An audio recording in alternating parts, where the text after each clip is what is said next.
Hello students, आज से आप लोगों के लिए हम प्रीवियस ईयर्स के जो पेपर्स हैं उनका सलूशन लेकर के आए हैं। किस तरीके से पेपर्स को हम सॉल्व करते हैं जो हमारे बोर्ड एग्जाम में आने वाले हैं। तो इसके लिए हमको जो प्रीवियस ईयर पेपर्स हैं उनको अच्छे तरीके से हल करना चाहिए। उससे हमें एक आइडिया लग जाता है कि आप पेपर हम उतने गिवन टाइम में हल कर सकते हैं कि नहीं कर सकते हैं। और भी कई सारी चीजें जो हमने तैयारी की है उसका भी आकलन हो जाता है कि हम कितनी तैयारी अभी तक कर पाए हैं, तो वो भी हमारा हो जाता है। तो इसलिए प्रीवियस पेपर्स जो इस समय मंथ चल रहा है जनवरी और फरवरी में 16 फरवरी से आपका एग्जाम है, इसलिए आपको प्रीवियस ईयर पेपर जरूर हल करना चाहिए और वो भी रिवर्स ऑर्डर में। मतलब सबसे पहले 2022 के करिए, 21 में हुई नहीं थी बोर्ड परीक्षा कोरोना की वजह से, फिर 20 वाले, फिर 19 वाले, रिवर्स ऑर्डर में आपको हल करने हैं। आज हम 2022 का पहला पेपर बीजे जो पूछा गया था उसको लेकर के आए हैं और आज इस वीडियो में हम फिजिक्स पार्ट उसका पूरा करवाएंगे। फिजिक्स पार्ट कंप्लीट कराएंगे इसमें, अगले वीडियो में उसका केमिस्ट्री पार्ट आपको देंगे। तो आइए चलिए देखते हैं क्या था इसमें। तो ये वाला जो पार्ट है इसमें हम सिर्फ आपको फिजिक्स पार्ट, क्योंकि पूरा आपका पेपर जो है वो 3 हिस्सों में बटा रहता है। एक तो फिजिक्स का खंड में, फिर केमिस्ट्री और फिर बायोलॉजी।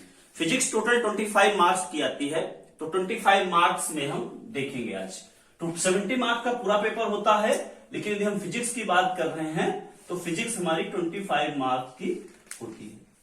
चलिए आइए देखते हैं। पहला प्रश्न हमारा जो सेट है ये बीजे, ये भी ध्यान रखना टोटल 7 सेट हैं एक साल में, तो उन 7 सेटों में से पहला सेट हम बीजे आज ट्राई करेंगे। तो बीजे में पहला प्रश्न है, निकट दृष्टि दोष के निवारण के लिए चश्मे में प्रयुक्त करना चाहिए। 2 दोष होते हैं, निकट दृष्टि दोष और दूर दृष्टि दोष।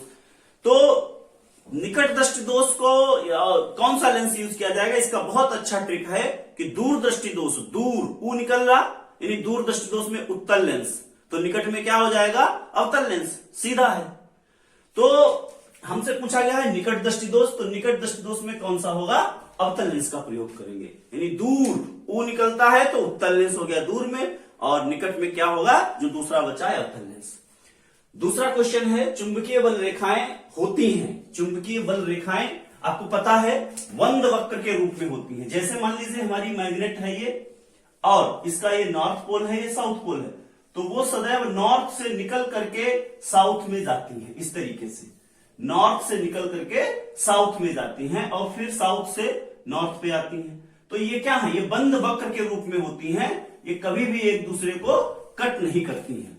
देखेंगे कौन सा, समांतर होती हैं, नहीं, एक बिंदु पर मिलती हैं, नहीं मिलती हैं, एक दूसरे को कभी नहीं काटती या परस्पर काटती, वो कभी भी एक दूसरे को नहीं काटती हैं, बंद वक्र के रूप में होती हैं, कभी क्रॉस नहीं करती। काटती इसलिए नहीं है क्योंकि वहां जहां पे वो कट कर देंगी, मान लीजिए ये एक दूसरे को यहाँ पे कट कर दिया, तो यहाँ पे 2 डायरेक्शन पॉसिबल है, एक तो ये और एक ये चुंबकीय क्षेत्र की, और एक ही पॉइंट पे 2 डायरेक्शन नहीं हो सकती। इसलिए ये क्वेश्चन एक बार आया है कि 2 बल रेखाएं क्यों नहीं काटती हैं एक दूसरे को, इसीलिए नहीं काटती क्योंकि उस बिंदु पे 2 डायरेक्शन हो जाएंगी, जो कि असंभव है। नेक्स्ट क्वेश्चन देखते हैं, फाई चुंबकीय फ्लक्स, बी चुंबकीय क्षेत्र की तीव्रता तथा ए चुंबकीय अनुप्रस्थ परिच्छेद का क्षेत्रफल है, तो इनके बीच में क्या संबंध होगा। चुंबकीय फ्लक्स, चुंबकीय फ्लक्स जो होता है, यदि किसी सरफेस से गुजरने वाला चुंबकीय क्षेत्र V है उसके लंबवत और उसका क्षेत्रफल A है, तो इनका दोनों का जो गुणनफल होता है वही हमारा चुंबकीय फ्लक्स कहलाता है। यानी फाई बराबर BA, किसी भी सरफेस के लंबवत गुजरने वाला चुंबकीय क्षेत्र और उस परिच्छेद का क्षेत्रफल, दोनों का गुणनफल हमारा कहलाता है। तो देखेंगे फाई बराबर B अपान A, फाई बराबर sorry B equal to phi upon A, phi equal to B upon A, सारे गलत। यहां से आप देखेंगे तो फाई बराबर BA, A इधर भेज देंगे मल्टीप्लाई हो जाएगा, यानी फाई बराबर BA हमारा सही जवाब होगा।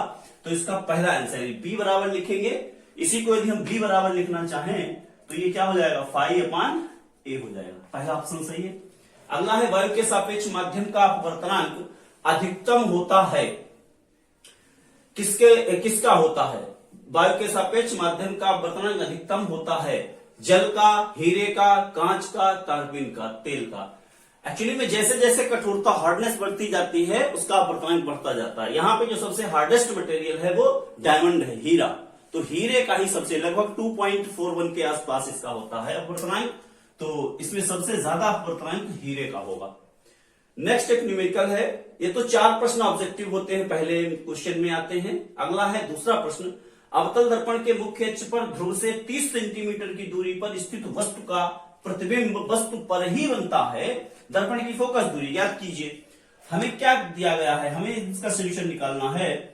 तो हमको दिया गया है u, यानी कि दर्पण से वस्तु की दूरी कितनी है, 30 सेंटीमीटर है। और कह रहा है वस्तु पे ही प्रतिबिंब भी बन रहा है वहीं पे।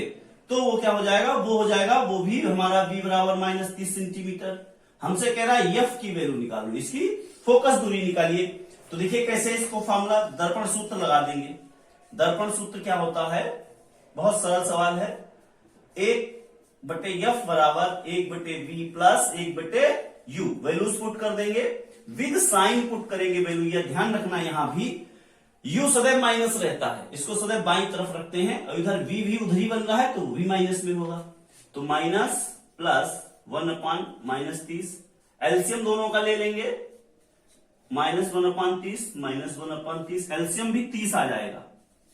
30 आ गया, ऊपर -1 यानी इनको जुड़ जाएंगे, -2/30। 2 × 2 2 15 30 यानी -1/15।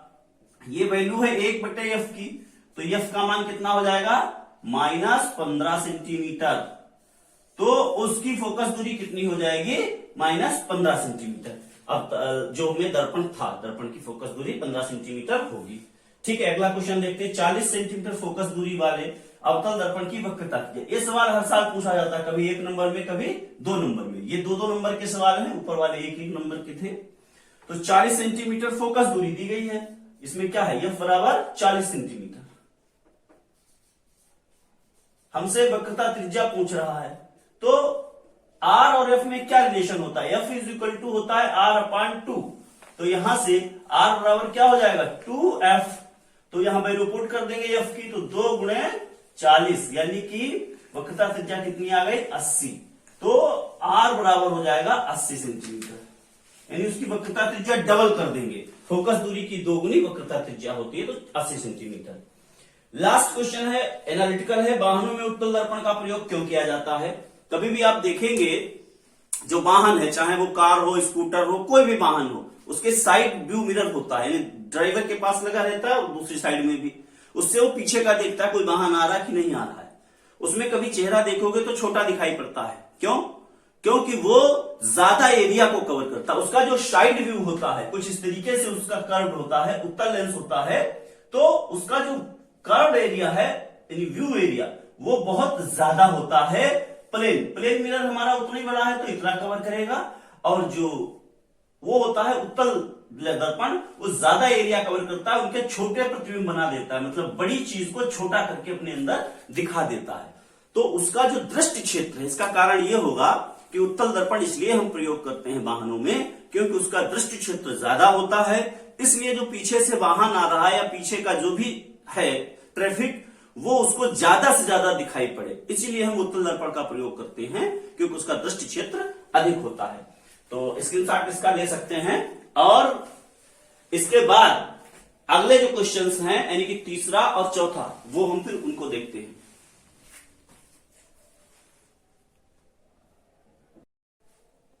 तो अगला जो क्वेश्चन हमारा है 3 का न्यूमेरिकल है। इसमें दोनों का और अथवा में है, इसका का के अथवा में है और खा के भी अथवा में एक सवाल है। तो पहले हम का को देखते हैं।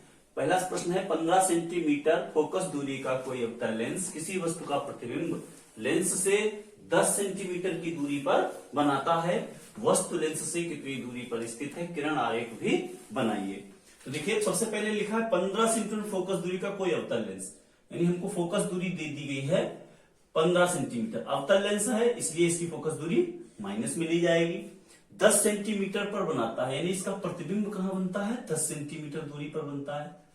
अच्छा, प्रतिबिंब भी इसका उधर ही बनता है जिधर वस्तु है, इसलिए v भी माइनस में होगा। कह रहा वस्तु कहां पर रखी है, यू निकालना है हमको, तो हम यहां पे लेंस सूत्र लगा देंगे। लेंस सूत्र हमारा क्या होता है, ध्यान दीजिएगा, 1/f is equal to 1/v minus 1/u। हमको निकालना है u, इसलिए u को इधर लाएंगे, f को इधर ले जाएंगे, तो 1/u बराबर 1/v माइनस 1/f। u इधर गया प्लस का हो गया, f उधर गया माइनस का हो गया। वैल्यूज पुट कर देंगे, तो 1/u is equal to 1/v, v का मतलब -10 माइनस f का मतलब -15। सॉल्व कर देंगे तो u बराबर -1/10 प्लस 1/15। एलसीएम इनका ले लेंगे, एलसीएम आ जाएगा 30, 10 तिया 30 और 15 दूनी 30, यानी -1/30। उल्टा कर देंगे तो u बराबर -30 सेंटीमीटर, यानी कि हमारा जो वस्तु है वो कहां रखनी होगी, दर्पण से 30 सेंटीमीटर की दूरी पर वस्तु को रखना होगा। अब कह रहा है इसका किरण आरेख, तो किरण आरेख देखिए कैसा बनेगा। किरण आरेख मान लीजिए हमने एक अवतल दर्पण ले लिया इस तरीके से, ये हमारा मान लीजिए अवतल लेंस है, और ये हमारा मुख्य अक्ष है। इसकी फोकस दूरी हमको दी गई थी 15 सेंटीमीटर, तो फोकस दूरी मान लीजिए ये हमारी फोकस दूरी है, ये f2 इधर ले लेते हैं, इधर हमारा मान लीजिए f1 है। वस्तु हमारी 30 सेंटीमीटर पे है, तो इससे डबल दूरी पे यानी कि 2f2 पे हमारी वस्तु है लगभग।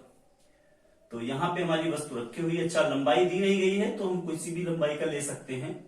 यहां से दो इमेजेस चलेंगी इस तरीके से, कि दो किरणें चलेंगी। पहली किरण जो मुख्य अक्ष के समांतर गई वो इस तरीके से जाएगी, ऐसा लगेगा कि ये कहां से आ रही है, इसके फोकस से आ रही है। दूसरी किरण इसके प्रकाशिक केंद्र से होकर के जाएगी इस तरीके से। तो जो यहां से गई, अब दोनों जहां पे एक दूसरे को कट करेंगे वहीं पे प्रतिबिंब बनेगा ए वी, और ये बन जाएगा ए डैश वी डैश इमेज। तो इमेज हमारी जहां पे बन रही है। तो अगला प्रश्न देखते हैं जो तीसरे का अथवा वाला था। एक मनुष्य चश्मा पहनकर 25 सेंटीमीटर की दूरी पर रखी वस्तु को स्पष्ट देख सकता है। चश्मे में प्रयुक्त लेंस की फोकस दूरी 50 सेंटीमीटर है। बिना चश्मे के मनुष्य किस दूरी पर रखी पुस्तक को पढ़ सकता है, यानी कि उसका जो दूरबीन था बहुत पास आ गया है, तो अब वो बहुत कम दूरी तक ही देख पाता है। चश्मा लगाकर 25 सेंटीमीटर दूरी पर रखी वस्तु को पढ़ सकता है। तो वस्तु हमारी कहां रखी है, 25 सेंटीमीटर पे, तो u बराबर -25 सेंटीमीटर। निकट दृष्टि दोष है तो अवतल लेंस होगा इसमें प्रयुक्त, यानी कि इसकी फोकस दूरी -50 सेंटीमीटर। और हमें यह पता लगाना है कि उसका प्रतिबिंब कहां पर बने ताकि वो स्पष्ट देख सके, भी हमको पता करना है। तो देखिए इसमें लेंस फार्मूला लगा देंगे, लेंस सूत्र। लेंस सूत्र हमारा होता है 1/f equal to 1/v minus 1/u। Solve कर देंगे। यहां पे हमको यहां पे निकालना है v, तो u को f के पास भेज देंगे, यानी ये हो जाएगा 1/v equal to 1/f plus 1/u।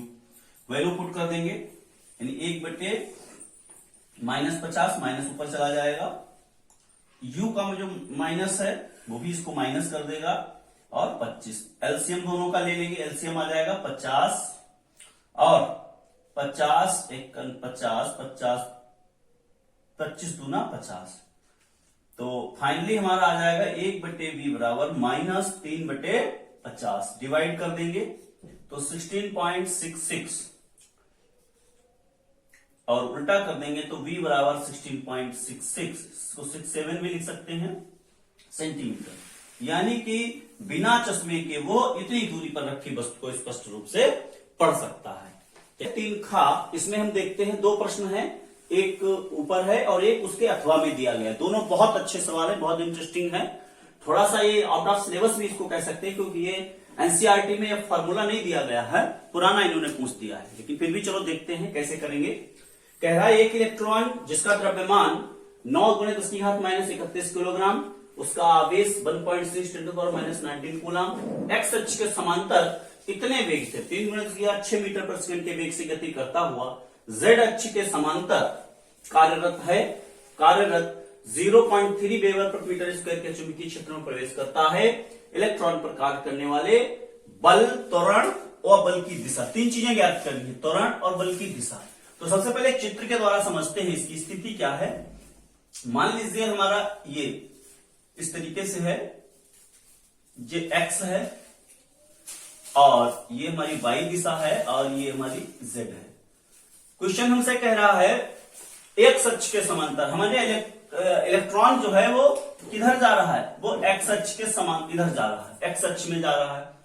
कह रहा है चुंबकीय क्षेत्र जेड अक्ष, यानी चुंबकीय क्षेत्र हमारा कैसा है, इस तरीके से है, कुछ इस तरीके से हमारा चुंबकीय क्षेत्र है, जेड दिशा में है। ठीक, अब हमसे कह रहा है बल, जो वैल्यूज दी गई हैं वो पहले में लिख लेते हैं। इसके क्या क्या हमको गिवन है। द्रव्यमान दिया गया है यम बराबर 9 गुणे 10 की घात माइनस 31 किलोग्राम और हमको दे दिया है उसका आवेश क्यू दे दिया है 1.6 × 10⁻19 कूलाम। हमको दिया गया है वेग इसका दिया गया है 3 गुणे 10 की घात 6 मीटर प्रति सेकंड और v चुंबकीय क्षेत्र दिया गया 0.3 वेबर प्रति मीटर स्क्वायर, वेबर प्रति मीटर स्क्वायर। चलिए अब हमको यहां पे बल निकालना है। सबसे पहले तो बल के लिए जो सूत्र होता है F बराबर Q V V sine theta. तो Q V V sine theta की बात करेंगे तो हमारा जो ये जा रहा है वो 90 डिग्री पे एक्स दिशा में जा रहा है और चुंबकीय क्षेत्र किधर है, जेड दिशा में है। तो थीटा यहां पे हमारा कितना हो रहा है, थीटा हमारा यहां पे हो रहा है 90 डिग्री। तो वैल्यू हम पुट कर देंगे यहां पे। तो बल के लिए F बराबर हमारा हो जाएगा क्यू का मतलब है 1.6 × 10⁻19 v है 3 गुणे 10 की घात 6 और v यानी चुंबकीय क्षेत्र है 0.3 और साइन थीटा मतलब साइन 90। इसको करेंगे तो देखेंगे क्या है, 3 × 9 हो जाएगा और 16 नेमा 144। तो 144 2 दर्जे बाद दशमलव आ जाएगा गुणे 10 की घात 19 में से 6 घट जाएगा यानी -13। तो इतने न्यूटन का बल उस पर लगेगा। और फ्लेमिंग के बाएं हाथ के नियम से देख सकते हैं इसको कि एक्स दिशा में जा रहा है और मैग्नेटिक फील्ड जेड दिशा में है तो ये कहां होगा, वाई दिशा में होगा। तो ये वाई दिशा में काम करेगा बल किस दिशा में होगा, वाई दिशा में काम करेगा। अब इसमें हमको अगला चीज निकालनी है त्वरण के लिए देखिए क्या करेंगे। त्वरण के लिए सूत्र होता है F बराबर ma से इसको कैलकुलेट कर देंगे। A बराबर क्या हो जाएगा F बटे m। F हमने निकाल लिया है बल 1.44 × 10⁻13 और m हमारा दिया गया है 9 × 10⁻31। 31 भाग कर देंगे, 9 से इसको भाग कर देंगे तो हमारा ये आ जाएगा, फिर से आ जाएगा 0.16 और घात घटा देंगे 0.16 और 11 में से 3 घट जाएगा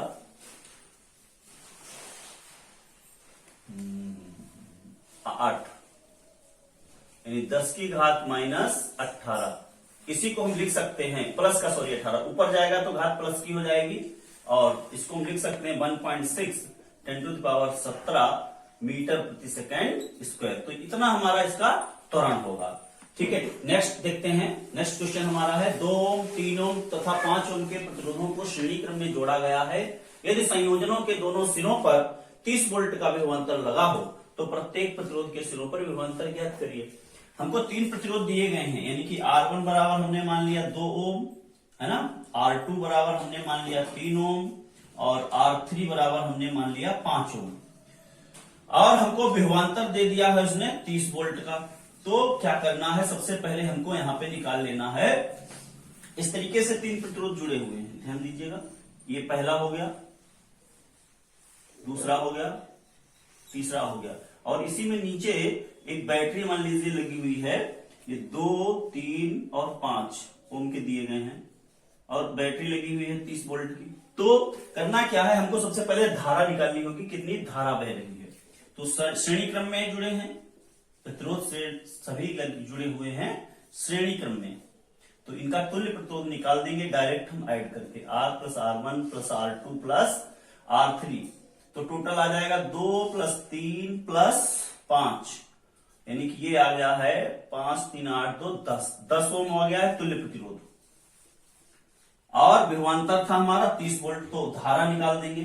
विद्युत धारा हमारी कितनी आ जाएगी, I बराबर V बटे R से।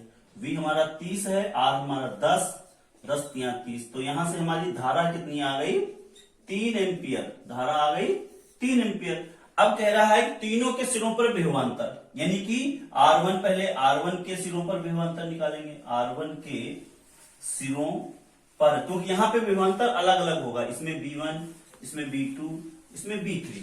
तो R के सिरों पर विभवांतर हमारा कितना हो जाएगा, उसको यदि हम B1 मान लें तो ओम के नियम से IR1, I 3 है, R1 हमारा 2 है, तो टोटल विभवांतर इसके सिरों पर कितना हो गया, 6 वोल्ट। इसी प्रकार से R2 के सिरों पर विभवांतर निकाल देंगे, V2 बराबर IR2, I हमारा 3 है, R2 हमारा 3 है, तो ये कितना हो जाएगा 9 वोल्ट। और R3 के सिरों पर विभवांतर ये हो जाएगा V3 बराबर IR3, यानी कि 3 गुणे 5 यानी 15 वोल्ट। तो इस प्रकार इन तीनों को यदि आप जोड़ेंगे तो देखेंगे वो 30 वोल्ट ही आएगा, तो यानी कि हमारा आंसर सही है। 6 वोल्ट, 9 वोल्ट और 15 वोल्ट इनके सिरों पर विभवांतर होगा। इसमें न्यूमेरिकल्स ज्यादा थे, लेकिन बहुत ही अच्छे और इंटरेस्टिंग क्वेश्चंस थे, इनको आप करेंगे।